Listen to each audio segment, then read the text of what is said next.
إلى هدينا ولكنة سليل حضرتنا بالمصطفى رسول الله صلى الله هو إليه وني من الأنبياء المرسلين والإرشاد والسلين والملائكة المقربين خصوصا سهنا الأكبر ممجنيد البغدادي وخصوصا yang santer malam Sayyid Abdul Halim Bisna membaik kebiran buat jumlah durat mulim Al-Fatihah.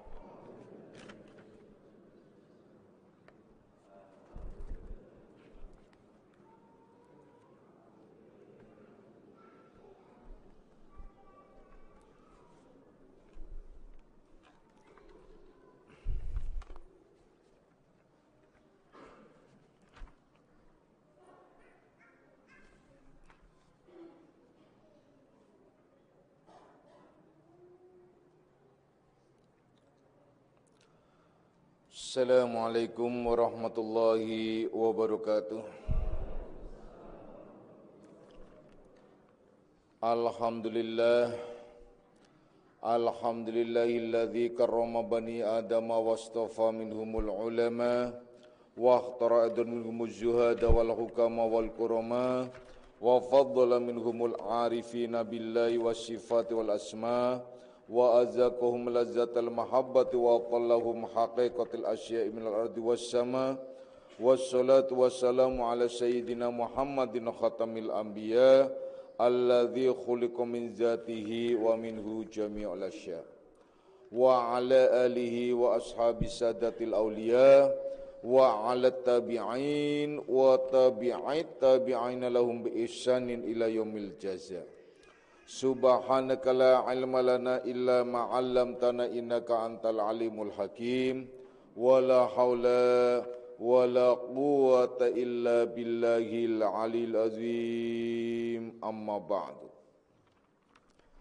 Ma'asyiras salikin, kaum bapak dan kaum ibu jamaah pesantren Akmaliyah, anak-anak rohani aku semuanya, baik yang hadir secara jasmani maupun nafsani, baik yang mendengarkan langsung di pesantren Akmaliyah maupun yang melalui radio online Akmaliyah. Insyaallah mudah-mudahan di senja Ahad ini kita bersama-sama mendapatkan limpahan rahmah, maghfirah serta hidayahnya. Amin ya rabbal alamin.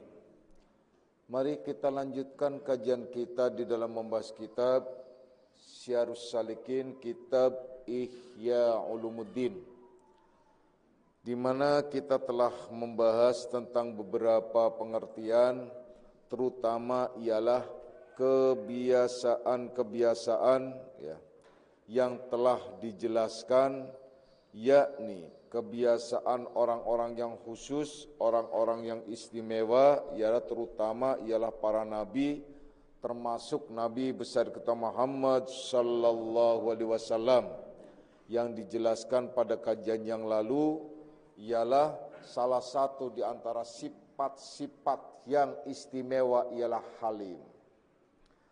Halim itu bukan berarti orang yang tidak kuat marah, artinya orang yang bisa menahan marah, tapi memang orang yang tidak pernah marah, artinya bisa mengendalikan dirinya sehingga ia tidak melakukan hal-hal yang bodoh yang disebut kemarahan yang datangnya dari setan.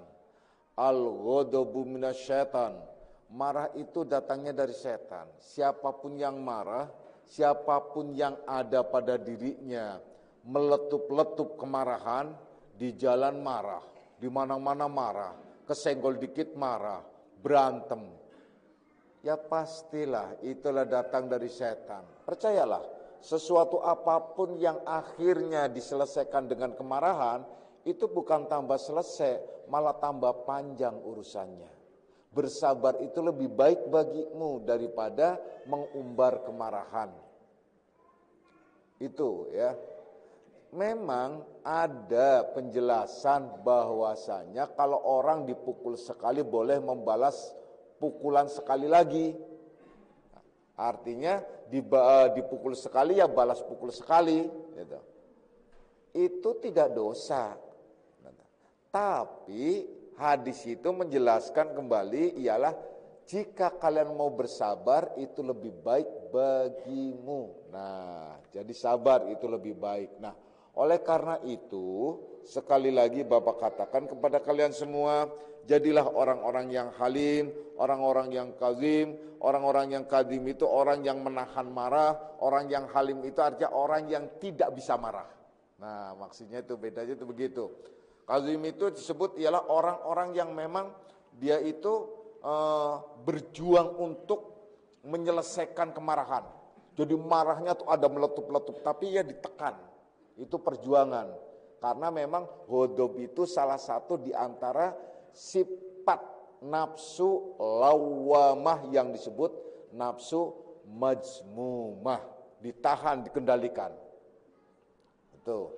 Kemudian halim itu ialah sifatnya ia tidak bisa marah, susah untuk marah. Karena apa? Orang yang halim itu orang yang sudah terbiasa mengamalkan ilmu tauhid dan hakikat, ilmu pandangannya bahwa semua itu dikembalikan kepada Allah Subhanahu wa ta'ala tanpa apapun, tanpa cedera apapun, semuanya dikembalikan kepada Allah Subhanahu wa ta'ala. Tak terkecuali karena hakikatnya kita itu dari Allah dan kembali kepada Allah.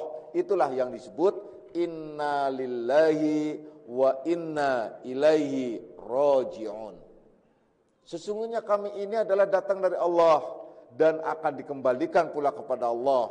Itu kalimat semacam itu bagi orang awam itu akan diucapkan kalau dengan orang meninggal. Tuh. Kalau orang meninggal baru ngucapin innalillahi wa inna ilaihi raji'un gitu loh. Nah itu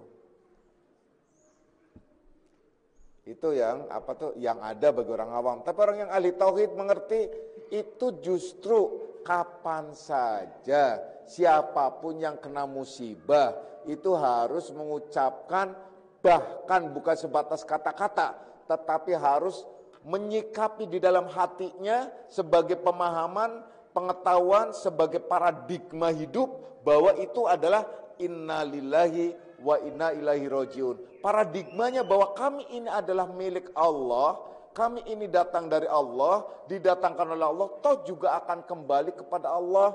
Siapapun yang datang ke hadapan kita dari Allah, toh juga akan dikembalikan kepada Allah.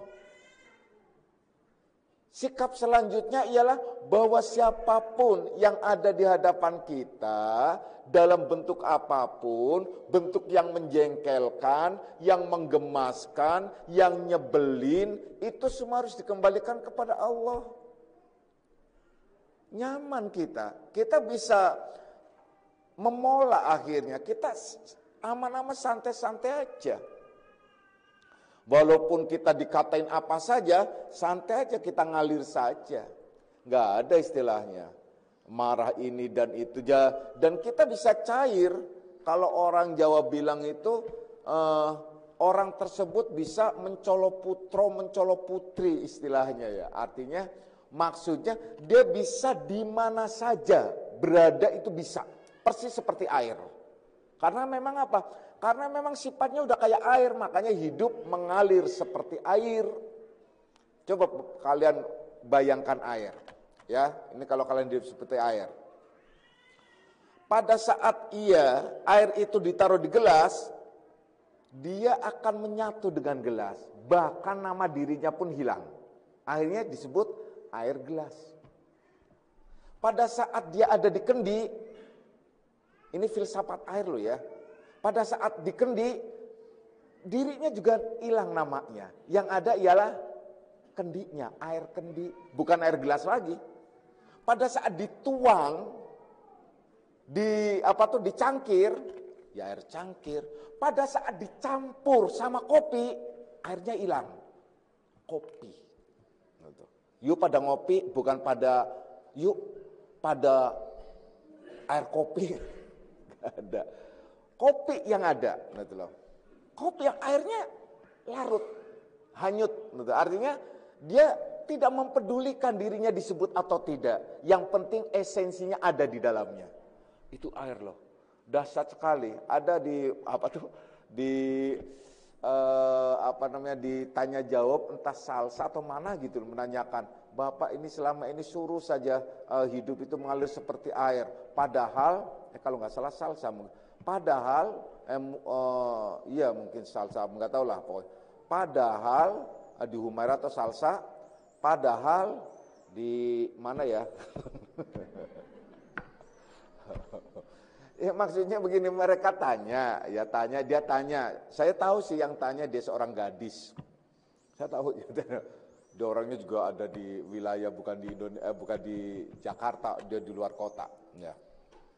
Ya gadis deh gitu aja pokoknya sebutannya. Nggak tahu sih. Dah gini aja. Dia tanya, Bapak ini selalu menyuruh kita untuk mengalir seperti air. Padahal yang bagus itu seperti tanah, karena nafsu mutmainnah itu adalah tanah gitu loh.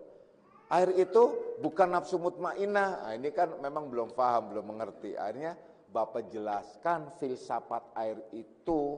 Coba kalian renungkan baik-baik, air itu mengalir. Air itu mengalir dari, kalau dari atas namanya hulu apa hilir? Hulu kan? Bukan dari hilir ke hulu ya. Tapi dari hulu ke hilir. Jadi hilir itu muara gitu atau bawah gitu ya. Coba kita dari hulu itu turun. Dan gak ada air yang namanya ke atas. Ini kalau air itu ke atas tuh aneh. Kecuali dia dipaksa menjadi air mancur. Naik ke atas gitu ya. Tapi tetap aja walaupun ditekan ke atas dia ke bawah lagi. Itu air. Maksudnya manusia manapun kalau jadi air, dia selalu tunduk, selalu ke bawah. Dia tidak akan sombong ke atas. Beda dengan api, filsafat api, tidak ada api yang ke bawah, dituncapin ke bawah, ya ke atas. Karena apa? Api itu sifatnya iblis, setan, sombong itu makanya. Disebut aku tercipta dari api. Sedangkan manusia lebih kepada air. Nah air coba kita ini ya, kita runut ya supaya kalian menjadi orang yang halim. Ini sedang berbicara halim soalnya. Kita runut filsafatnya, filsafat air. Dari hulu, mulai dari sebut saja dari pegunungan, turun tuh jernih banget, bersih banget dia turun. Apapun yang dilewati air pasti senang. Enggak cacing, kodok, apa segala macam senang. Yang kering kerontang jadi biji-bijian apa saja itu mesti tumbuh. Wah senang, apa segala senang dilewatin. Itu air. Kemudian air pada saat sudah menyatu di sungai maupun apa, dia tetap mengalir. Tapi dia tak peduli mau dilemparin tai, mau dilemparin kotoran apa saja, dia tetap aja jalan, tidak akan berhenti. Kalau orang itu ada sifatnya seperti air, masa bodoh lu mau ngatain apa saja, pokoknya saya ada tujuannya satu, ialah menuju kepada Allah. Selesai. Itu sebenarnya masa bodoh 100 orang, 1000 orang, bahkan orang seluruh kampung sekalipun, bahkan mungkin sebut saja orang se-Indonesia benci kepada saya, nggak apa-apa bodoh. Yang penting Allah tidak benci terhadap saya. Itu prinsip loh. Kalau udah punya prinsip macam itu nyaman hidup, itu enak gitu. Jadi mengalir terus, karena apa? Tujuannya air satu, kemana sih? Sampainya ialah ke laut, yaitu ke yang maha luas. Itu tujuan air, itu mengalir tuh, perhatikan. Dilemparin apa saya, enggak apa-apa. Ingat bahwa air itu adalah kehidupan. Nah, andai saja air itu akhirnya dipaksa untuk berhenti di bendung, nih buktinya jadi air tuh, tenaga listrik. Menerangi, enak gitu loh. Enak banget gitu loh, air itu loh. Jadi kalau kalian dipaksa untuk diam menjadi wanita di rumah, menerangi, menjadi cahaya. Akhirnya rumah itu menjadi baiti jannati, rumahku ialah surgaku. Tuh begitu. Jangan saya wanita itu dikekepin aja, ditaruh di penjara di rumah apaan lu, pengen pergi. Itu bukan sifat air.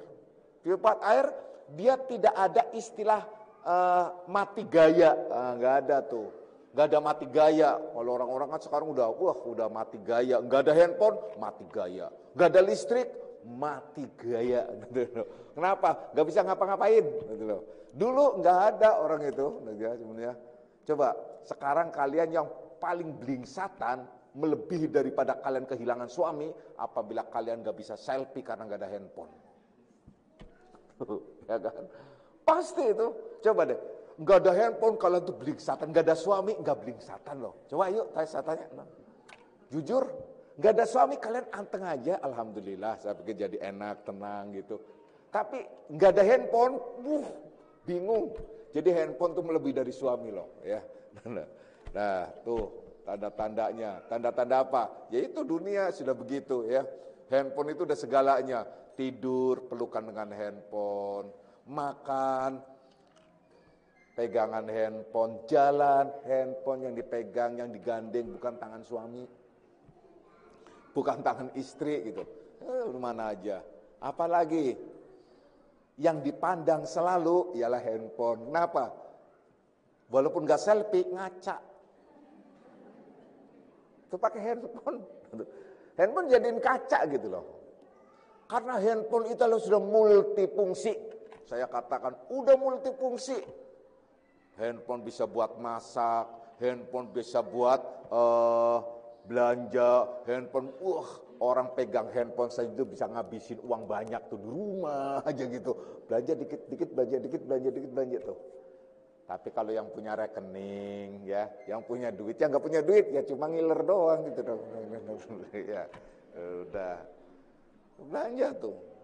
Ibu dikit-dikit, tahu ada kiriman, sekiriman mulu nih ya, hebat Bu ya, ada banyak orang baik ya dikirimin terus gitu. Nggak taunya belanja, handphone dia.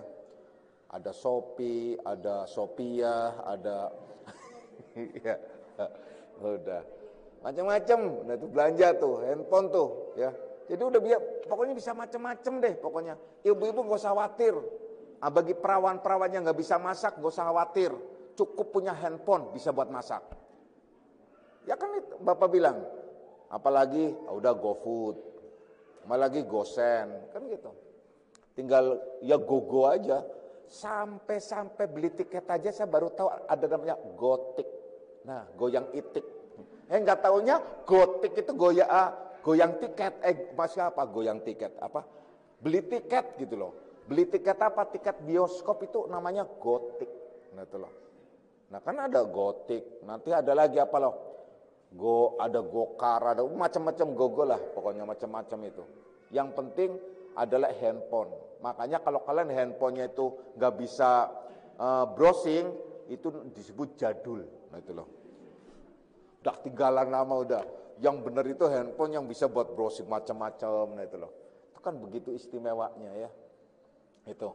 Nah, kalian jangan kalah sama air dan hidup menjadi seperti air. Kalian berhenti dan dihentikan kegiatan apapun. Kalian sebut saja kalian biasa di kantor, biasa kerja, kemudian disuruh berhenti. Udah kamu gak usah kerja, pokoknya kamu di rumah saja. Kalau suami berani menyuruh untuk di rumah, berarti dia berani menanggung jawabi dan berani mensejahterakan lahir dan batin. Kan begitu. Ini suami ada, kamu di rumah aja, nggak usah pergi-pergi, nggak usah. Nah, dia sendiri kagak kerja. Nah, tuh loh. Ini kan goblok nih suami. Nah tuh. Saya katakan, goblok ini suami itu. Istrinya udah kerja sama mamanya, dia kerja disuruh berhenti. Karena apa? Karena macam-macam. Nah tuh. Kan sebaiknya biarkan orang istri Rasul juga kerja kok. Dia pokoknya contoh adalah Baroh yang diganti namanya oleh Rasulullah itu Maimunah gitu. Nah, itu apa tuh? Saya cerita kalau makamnya udah nggak usah pernah Bapak juga. Itu dia itu pengusaha ini karpet loh. Apa namanya karpet itu? Itu pengusaha karpet dan dia paling banyak mensupport tentang perjuangan. Semasa hidup Rasulullah, bahkan sampai Rasulullah sallallahu alaihi wasallam meninggal dunia, dia juga yang dikenal terakhir istri yang meninggal dunia tapi tetap mensupport perjuangan Islam dengan hartanya hasil dari usahanya itu. Dia punya tenunan itu gitu. Itu contoh gitu loh. Jadi jangan sok-sokan kaum laki-laki. Istri nggak boleh kerja, dirinya nggak bisa mensejahterakan. Kalau kalian sebagai laki-laki menghentikan istrinya kerja, berarti kalian adalah bertanggung jawab untuk mensejahterakan lahir maupun batin. Nah bagi wanitanya, ya sudah jadi kalian seperti air. Kalau dibendung, akan menjadi terang sekelilingnya. Kenapa? Yaitu jadi tenaga listrik tuh, tenaga, kan ada tenaga apa tuh, listrik tenaga air, yaitu buktinya seperti sekarang ini, nah itu kan dahsyat sekali, ya. Itu jadinya bendungan, itu kan istimewa. Nah, terus mengalir terus. Nah, pokoknya air di mana saja. Kalau di bak disebut air bak, di kolam ya air kolam, nggak ada bilang air laut. Ya. Pokoknya menyesuaikan semuanya. Nah, kalau orang-orang seperti air itu pasti dia bisa menyesuaikan di mana saja, kapan saja, dengan siapa saja. Saatnya bisa jadi seperti anak muda, saatnya bisa jadi seperti orang tua, saatnya bisa jadi seorang ayah, saatnya bisa jadi seorang teman, bisa jadi seorang ibu, bisa jadi macam-macam, dia tidak peduli. Yang penting tujuannya ialah sampai. Kenapa? Membuat sejahtera siapa yang ada di sekelilingnya. Itu air tuh. Ya, itu filsafat air. Jadi hidup kalau seperti air, itulah orang yang halim namanya. Yang tidak kuat. Coba, tujuannya kemana? Satu, ialah ke laut. Makanya tetap dia mengalir sampai ke laut. Di dalam air banyak yang bermanfaat. Ada air tuh, coba kalian air sungai mana saja yang mengalir. Itu banyak yang namanya manfaat di dalamnya, ada ikan, macam-macam dan sebagainya, macam-macam. Tapi air itu juga harus diwaspadai, hati-hati. Kalau kalian tidak bisa memanage air, tidak bisa mengendalikan air, maka tidak menutup kemungkinan air itu menjadi air bah, yang akhirnya bisa menenggelamkan suatu kampung. Bukan bahkan kampung, kota. Seperti apa? Terjadi peristiwa tsunami, goncangan-goncangan di mana-mana. Itu akhirnya air yang menjadi pasukannya Allah untuk memberi peringatan kepada manusia yang tidak mau bersifat seperti air contohnya. Karena air itu bahagian daripada diri kita. Kita tercipta dari 4 anasir yang disebut min sulalah min tin, saripati tanah. Maka saripati tanah itu ialah intinya anasir yang 4 seperti angin, api, kemudian air dan tanah atau tanah dan air. Betul loh, tanah dan air. Nah itu sebenarnya. Jadi urutannya begini. Angin, api, tanah dan air. Betul loh. Tanah itu adalah seperti malaikat sebenarnya. Ya makanya air itulah yang wujudnya sebenarnya sebagai manusia yang seutuhnya. Itu air ya, hidup mengalir seperti air. Kalau kalian sudah bisa mengalir seperti air, maka tidak menutup kemungkinan bahwa kalian adalah golongan orang-orang yang dikehendaki di sini ialah orang yang bersifat halim. Nah, orang yang bersifat halim itu ialah tidak mudah marah. Orang yang tidak mudah marah itu sejahtera, aman, tentrem, hidupnya enak. Orang yang suka marah-marah, aduh sakit hati, kemudian gelisah, mukanya bisa kerut-kerut, cepat tua. Nah kemudian apalagi yang paling jelas adalah mulutnya monyong. Nah itu, kenapa? Karena marah mulu. Marah mulu kan mulutnya monyong, giginya mudah ompong, apalagi banyak lagi. Gitu. Kenapa? Karena marah itu akan memakan energi yang banyak. Oleh karena itu halim itu adalah paling baik. Jadilah kitalah seperti orang yang halim. Orang yang halim itu ialah orang-orang yang diistimewakan. Yaitu diistimewakan oleh Allah Subhanahu wa taala, dijadikan percontohan bahwasanya itulah hakikat orang-orang yang selalu mendapatkan anugerah dari Allah Subhanahu wa taala karena tidak kuat marah. Kenapa? Karena ia juga masuk di dalamnya ada sifat-sifat sabar yang telah mengamalkan ilmu tauhid dan hakikat. Yang tadi Bapak sebutkan ialah inna lillahi wa inna ilaihi raji'un. Semuanya kita tuh milik Allah dan kembali kepada Allah Subhanahu wa taala. Ayat ini sebelumnya apa sih? Coba perhatikan baik-baik sebelumnya. Ini sebelumnya ayat ini ialah rangkaian susunan yang keterkaitan satu dengan yang lain ayat ini, perhatikan. Pertama ialah Allah menyuruh, ya ayyuhalladzina amanu ista'inu bis-sabri was-salah innallaha ma'as sabirin. Satu ayat, itu ayat 155-nya atau 57-nya, 55 mungkin ya. Dah. Kita disuruh pertama ialah menjadi orang yang sabar, menjadikan sabar itu sebagai perisai hidup. Artinya perisai itu berarti kan sebagai pelindung. Seperti kita untuk berlindung dari panas apa sih? Kita masuk ke tempat yang teduh, ialah seperti rumah atau bangunan apa saja. Itu kan namanya perisai. Perisai dari terik panas. Kalau di jalan boleh payung atau boleh masuk ke kendaraan supaya tidak panas dan lain sebagainya, supaya tidak terkena sengatan matahari langsung. Itu namanya perisai. Ista'inu, jadikanlah. Ista'inu, jadikanlah perisai. Sabar dan sholatmu, sabar dengan sholat. Jadi sabar itu adalah sikap hati, sholat itu ialah sikap lahiriah dalam bentuk ritual, ibadah ritual. Allah akan menyertai orang-orang seperti ini. Nah, kita ngukur kembali ke dalam diri kita ada nggak sih sifat sabar dan istiqomah di dalam mengabdi kepada Allah? Itu. Setelah itu Allah menjelaskan lagi, wala taqulu lima yuqtalu fi sabilillahi amwats. Jangan kamu katakan orang yang berjalan di jalan Allah itu mati. Kenapa kaitannya kemudian langsung di jalan Allah? Orang yang berjuang di jalan Allah, maksudnya bahwasanya orang yang sabar dan sholat itu adalah golongan orang yang berjuang di jalan Allah. Karena apa?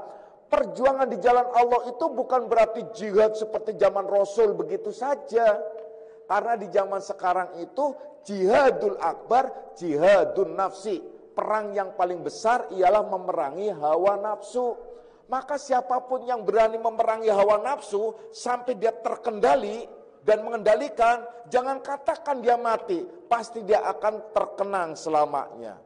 Paling tidak, orang itu akan selalu mengenang sifat sabarnya, istiqomah dalam pengabdiannya, itu pasti, itu paling tidak dalam wilayah lahiriah. Tapi dalam wilayah ruhaniah memang dia akan hidup. Orang yang sabar, yang istiqomah dalam pengabdian kepada Allah itu hidup, tidak mati. Maksudnya hidupnya cuma tidak tahu kita di mana, yaitu apa? Di wilayah tertentu. Nah, orang meninggalkan ada 3 nih golongan. Pertama, orang yang tidak punya orang yang imannya itu tipis, atau orang yang tidak punya iman, atau orang yang banyak dosanya. Nah tuh, orang yang banyak dosanya, ini dia akan dimasukkan ke sel tahanan akhirat, disebut alam kubur. Mulai dari orang kafir, orang yang beriman tapi banyak dosanya, tidak melakukan pengabdian kepada Allah, ini akan dimasukkan. Itu dimasukkan ke sel tahanan sampai menunggu nanti yaumuddin, yaumul qiyamah, yaumul hisab, hari peradilan. Kan contohnya gampang kalau di dunia. Orang sebelum sampai ke pengadilan, itu dia ditahan dulu, diinterogasi, ditahan. Itu ada sel tahanan. Tahanan siapa? Tahanan untuk orang yang akan diadili. Jadi sebelum diadili, dia diperiksa dulu. Nah, diperiksa, ditahan. Nah, begitu juga di akhirat.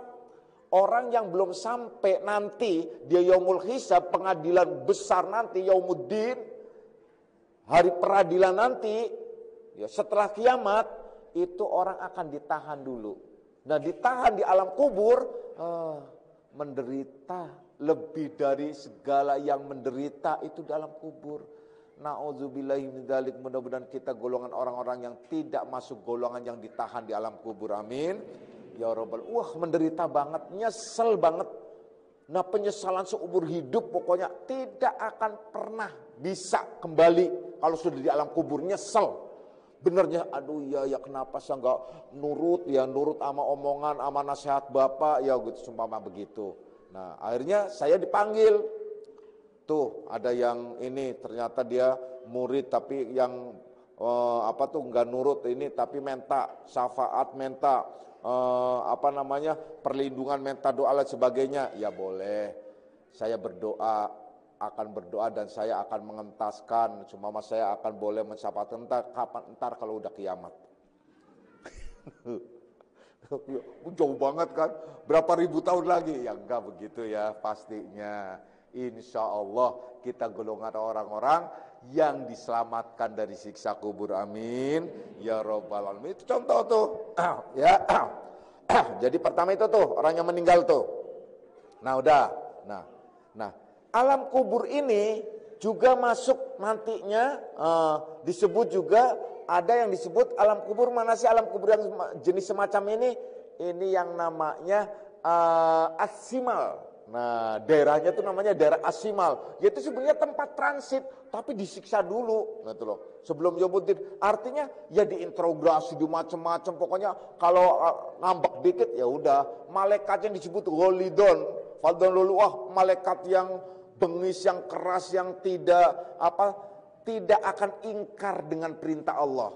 Nah malaikat ini juga tidak bisa diajak korupsi lagi atau diajak damai gitu seumpamanya, nggak bisa.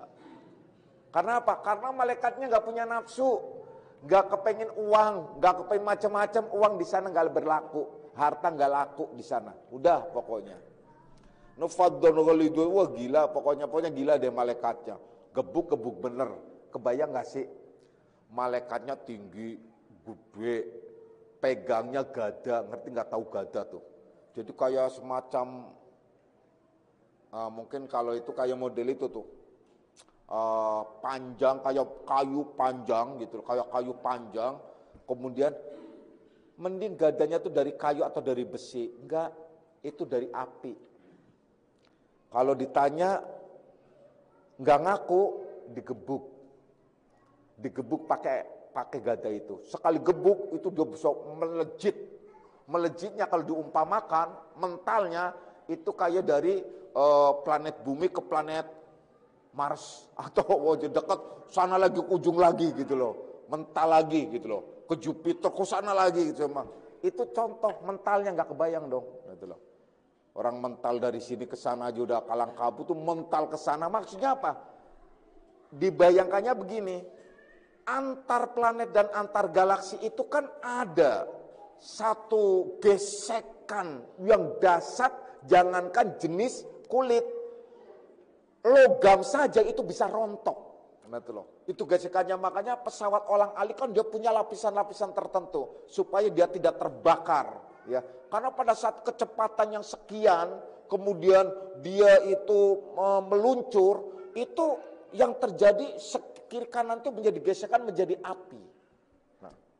Nah yang dimaksud itulah neraka semacam itu juga. Jadi dilemparnya pun jadi dia kayak gesekan kena api, kayak meteor gitu loh. Makanya kalau orang-orang NU ngasih tahu anak-anak kalau ada meteor yang lewat gitu, itu malaikat sedang lempar.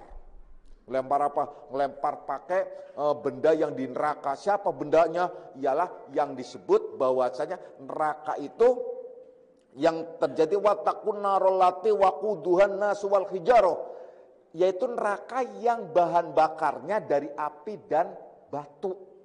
Dari manusia dan batu bahan bakarnya. Enggak kebayang suluhnya itu batu dan manusia. Maka apabila malaikat itu pegang batu atau pegang manusia sama saja dilemparkan untuk sekaligus melempar iblis, sekaligus juga melempar manusia itu. Nah itu harusnya kayak meteor. Nah itu contohnya, itu semacam itu ngasih taunya, ya. Benar nggak sih semacamnya? Benar, ada. Terlepas dari itu meteor beneran atau semacam itu, yang jelas karena apa? Karena itu tadi dilempar tadi. Jadi menyiksanya caranya begitu. Nah banyak lagi lah. Udah nggak usah ini. Ini yang pertama. Yang kedua, udah nanti kebanyakan cerita neraka udah pusing. Kita takut, tapi kalian tetap aja nggak takut. Takut waktu diceritain doang. Giliran udah di luar, nggak takut. Kenapa? Buktinya tetap aja berbuat dosa. Ya. Daripada terus-terusan begitu, masih mending cerita yang lain lagi ya.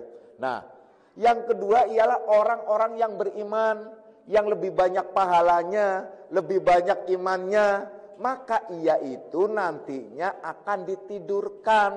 Ditidurkannya di mana? Yaitu disebut bisa jadi al-yamin atau disebut bisa jadi al-a'raf.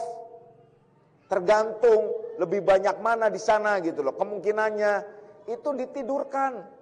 Jadi pertama datang, kemudian setelah datang dia adalah mandi ke Al-Kautsar. Setelah mandi Al-Kautsar dia kemudian jalan, setelah jalan dia masuk digandeng oleh bidadari-bidadara. Bagi perempuannya atau bidadari, maksudnya dayang-dayang, di mana pelayan-pelayan yang sangat cantik-cantik kemudian masuk ke satu istana tertentu. Setelah masuk ke satu istana tertentu kemudian dimasukkan ke tempat di mana ia sangat sejuk dan indah sekali. Dia bisa memandang, udahlah susah dibayangin.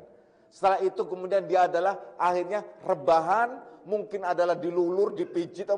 Yang suka lulur mesti ditanya mau luluran, mau luluran. Dilulur atau tidur. Nah, tidur bangunnya nanti hari kiamat. Rugi kan? Nah itu indah dan nikmatnya, itu ditidurkan semacam itu. Laki-lakinya sama semuanya. Pokoknya umpamanya kalau di dunia persis begini, orang habis panas-panasan, habis kerja, capek, pulang sampai rumah, kemudian istri atau suami adalah melayani dengan baik, ngasih suruh mandi segala macam, setelah mandi dikasih makan dulu, setelah makan pijitin dikit, udah mesti tidur. Udah langsung lelah, tidur aja. Itu sama seperti itu. Sama seperti orang-orang yang beriman itu kan lelah di dunia ini sampai tidur. Nah udah ya itu. Jadi ditidurkan itu. Jadi yang satu itu. Yang ketiga ini ialah orang-orang pilihan Allah yang tetap hidup, diberi kehidupan oleh Allah di satu tempat. Yang disebut tempatnya itu adalah boleh disebut juga bighairi hisab, juga disebut al-yamin. Maka orang-orang yang hidup ini ialah menikmati persis kayak kehidupan kita, namun ialah sama dengan surga. Itu yang disebut wala taqulu lima yuqtalu fi sabilillahi amwat. Jangan kamu katakan orang yang berjuang di jalan Allah itu ialah mati. Orang yang berjuang macam apa? Kalau sekarang berarti orang yang sabar. Satu, ayat sebelumnya kan menyebut sabar. Sabar dan dia istiqomah di dalam pengabdian kepada Allah Subhanahu wa ta'ala. Itu enggak mati, dia mendapatkan keistimewaan dari Allah Subhanahu wa ta'ala. Hidup terus di sana. Nah, itu ya Allah, istimewanya semacam itu. Jadi akhirnya tidak ada jalan lain kita kecuali ya sabar. Namun sabar itu melalui proses. Apa saja sih sabar melalui proses? Allah akan menguji dengan segala bentuk ketakutan, kemudian goncangan hati, kekurangan harta benda, kelaparan, goncangan jiwa, dan banyak lagi semacam itu ujian terus. Dan itu perjuangannya ialah mengendalikan jiwanya. Ya. Setelah mengendalikan jiwanya dengan baik dan benar, itulah Allah menyebutkan wa basyiris sabirin, beri kabar gembira terhadap orang-orang yang sabar. Ayatnya loh. Jadi benar ternyata orang yang sabar itu ialah orang yang sabar. Orang yang sabar itu orang yang mempunyai sifat halim, yang mengamalkan ilmu tauhid dan hakikat. Bukan dipaksa-paksa sabarnya. Wa basyiris sabirin, beri kabar terhadap orang yang sabar. Siapa orang yang sabar? Alladzina idza asabathum musibah, yaitu orang-orang yang apabila diuji, dicoba dengan berbagai macam musibah, qalu inna lillahi wa inna ilaihi raji'un. Kemudian dia mengatakan, bukan sebatas kata-kata, mempunyai akidah dan mengamalkan bahwasanya semua ini adalah milik Allah, datang dari Allah, kembali kepada Allah Subhanahu wa ta'ala. Itu kan tauhid. Orang yang semacam ini disebutkan lagi oleh Allah bukan sebatas itu. Ternyata orang ini memang benar-benar diistimewakan oleh Allah. Ulaika alaihim salawatum mir rabbihim wa rahmah. Ulaika alaihim salawatum mir rabbihim wa rahmah. Mereka itu orang-orang yang mendapatkan salawat sanjungan dari Allah, wa rahmah dan rahmat dari Allah. Wa ulaika humul muhtadun, dan mereka orang-orang yang mendapatkan petunjuk bimbingan dari Allah Subhanahu wa ta'ala langsung. Jadi itu istimewanya Maka dari itu ayo kita mempunyai sifat halim. Jadikan halim itu sebagai paradigma hidup kita yang di dalamnya ada sabar, di dalamnya selalu melakukan berbagai macam ibadah. Tidak mengapa mau dikatain apa saja, mau orang mau mengatakan apa macam apa. Yang penting ialah tetap kita sabar dan melakukan apa yang harus kita lakukan dan membenahi apa yang harus kita benahi dan mengarahkan harus apa yang kita arahkan dan terus sepertilah air. Di gelas biarkanlah menjadi air gelas, di kendi biarkanlah menjadi air kendi, di sumur biarkanlah menjadi air sumur, di gentong biarkanlah menjadi air gentong, di kolam biarkanlah menjadi air kolam, di sungai namanya air sungai, bahkan di selokan namanya air selokan, di comberan bahkan namanya air comberan. Comberan namanya. Sampai ke laut yang luas disebut adalah laut, bukan air yang disebut. Tetap air tersembunyi. Tak mengapa disembunyikan. Yang penting ialah manfaatnya. Emang mau makan mereknya, yang penting kan rasanya. Nah itu. Kan begitu istilahnya. Nah, udah jelas. Jadi semoga kita golongan orang-orang yang diberikan bimbingan oleh Allah Subhanahu wa taala, dan insya Allah kita juga orang-orang yang selalu mendapatkan anugerah dari Allah Subhanahu wa taala. Amin. Ya Rabbal Alamin. Udah dengar azan Isya ya. Insya Allah kita akan lanjutkan pada kajian yang akan datang. Dan sebelumnya insya Allah nanti setelah sholat Isya kita sama-sama berdoa untuk akikah. Ya, akikah untuk anaknya Ibu Rofi. Ya, Ibu Rofiatun. Ibu Rofiatun. Itu udah gede nih anaknya, udah perawan. Ya. Tinggal dinikahkan sebenarnya ini. Namanya Bella Mutia Sahroh, bukan Zahro ya. Sahroh, salah nulis sebenarnya. Harusnya Z pakainya. Nah, ini lahirnya 19 tahun yang lalu nih kelihatannya nih ya. Udah, kemudian satunya lagi Haidira Alvin Karim. Haidira Alvin Karim. Anaknya Iwan Suwandi, Munas Kramajati, dan Desi Ratnasari. Bukan Desi Permatasari. Nah, Desi Ratnasari ya, itu yang anaknya ya. Nah, itu kita doa, hanya doa saja. Setelah doa jangan salaman sama saya langsung. Silahkan kalian menikmati hidangan yang ada sebelah kiri dan kanan. Sebelah sana untuk kaum laki-laki, sebelah untuk kaum wanita. Nah, kan doa kalian adalah mahal. Hanya doa amin saja langsung dikasih makan. Mahal, berarti doa itu mahal ternyata ya. Wah itu, untuk ini aja doa aja udah doa, cuma amin doang, udah langsung, udah makan. Itu anugerah dari Allah Subhanahu. Dan itu semua adalah energi doanya sampai ke sana. Makanya sayang kalau kalian tidak makan, rugi kalau kalian tidak makan. Karena kalian akan makan doa-doa yang ada di dalamnya. Makan makanan itu ya, insya Allah ya. A'udzubillahi minasyaitonirrajim. Bismillahirrahmanirrahim. Raditu billahi rabbil alamin wa bi Muhammadin nabiyya. Raditu billahi rabbil alamin wa bi Muhammadin nabiyya. Raditu billahi rabbil alamin wa Muhammadin nabiyya. Asyhadu an la ilaha illallah wa asyhadu anna Muhammadar Rasulullah. Hadanallahu ilaykum ajma'in wa lafu minkum. Assalamualaikum warahmatullahi wabarakatuh.